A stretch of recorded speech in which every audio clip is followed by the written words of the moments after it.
Visualizing Cultures is a web-based history program, which John Dower and I started in year 2001. John Dower is an eminent historian of modern Japan. He won the Pulitzer Prize in 1999 for his book, Embracing Defeat. I approached John in 2000 when I knew that OpenCourseWare was about to go up. And I told John that I thought that this would be a great platform to do something new with history. Okay? Specifically, to look at history not just from text, which is what historians do, but from looking at images, visuals that have been produced by people from the historical era, and to try to understand what was going on. John surprisingly said yes.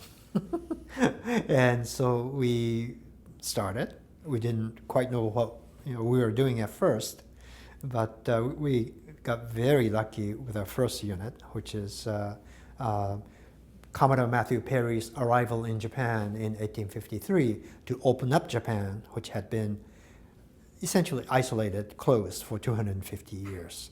And so you have America and Japan come clashing together in this one moment in history.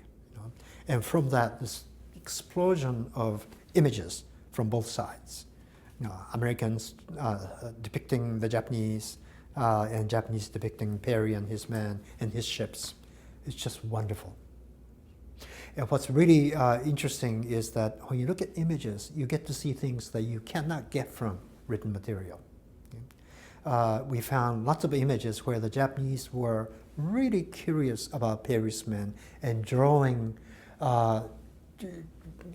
costumes, instruments, weapons in minute detail, and with notes to go along with them, showing just sort of sheer curiosity. Who are these people? How do they live? Okay. How do they talk? And you saw the same thing on Perry's side. Perry brought his own artist, Heine, who was a 26-year-old artist trained in Germany in sort of the romantic style, and he just fell in love with Japan. Yeah, and you can tell that in the images. He absolutely fell in love with this beautiful country, so much so that he would sometimes paint himself into the picture, interacting with the Japanese. And so what you got was this one artist depicting Japan in a very beautiful, very affectionate way, and that's what the Americans saw of Japan for the first time. This is why even to this day, in this country, you have this image of Japan as very beautiful, very beautiful nature. And it really originates with Heine's paintings. And so we very much follow the OCW principle of not only making it available, open, and free, but that everything is licensed under Creative Commons, so that these images, okay, which we got from about 200 museums, and these are major museums, Boston MFA, Sackler in Washington, Hong Kong, British Museum. We asked all of them to sign an agreement that we could present their images on Visualizing Japan on OpenCourseWare under Creative Commons.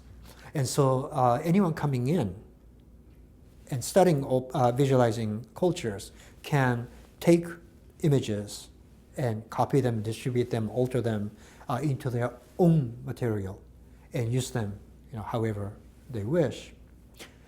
One of the populations that we really wanted to work with were school teachers. And so we did many, many workshops over the years, and we trained face-to-face around 2,000 teachers. Okay? This is, we worked with a wonderful group out of University of Colorado that specializes in creating East Asian curriculum and working with teachers directly to help them to incorporate them into their classroom. And so they ran these series of workshops all over the country. And as far as I know, it's still being used. So high school teachers, university professors tell us that they're using it on a regular basis. A couple of years ago, a university had an opening for assistant professor in Japanese history, and they had 4 finalists, and they asked them, how do you teach Japanese history? And three of them apparently said they used visualizing cultures.